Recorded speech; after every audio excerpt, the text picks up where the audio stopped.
வணக்கம். தூங்காமை, கல்வி, துணிவுடைமை இம்மூன்றும் நீங்கா நிலன் ஆள்பவருக்கு.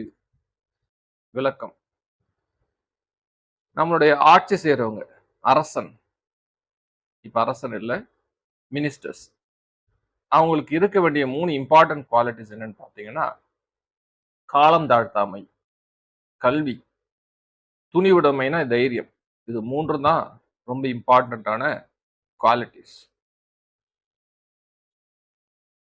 நம்ம ரெப்ரசன்ட் பண்ண போறவங்க பார்லிமென்ட்ல. அந்த ரெப்ரசன்டேட்டிவ்ஸ்க்கான கடமைகள் என்ன? நாம கேள்வி கேட்கணும். நம்மள ஆளப் போற மினிஸ்டர்ஸ், அது யாரா இருந்தாலும் சரி, அவங்களையும் நாம கேள்வி கேட்கணும். எல்லாரையும் நம்ம கேள்வி கேட்க முடியாது. நம்மள ரெப்ரசன்ட் பண்றவங்க தான் பிரஸ் ரிப்போர்ட்டர்ஸ். இந்த பிரஸ் பீப்பிள் நியாயமான, நமக்கான கேள்விகள கண்டிப்பா கேட்கணும். ரெப்ரசன்ட் பண்ற பீப்பிள், அந்த பார்லிமென்ட்ல போய் ரெப்ரசன்ட் பண்ற பீப்பிள், மினிஸ்டர்ஸ் எல்லாமே அந்த பிரஸ் ரிப்போர்ட்டர்ஸ்க்கு தேவையான ஆன்சர்ஸ் கண்டிப்பா சொல்லியே ஆகணும். நன்றி, வணக்கம்.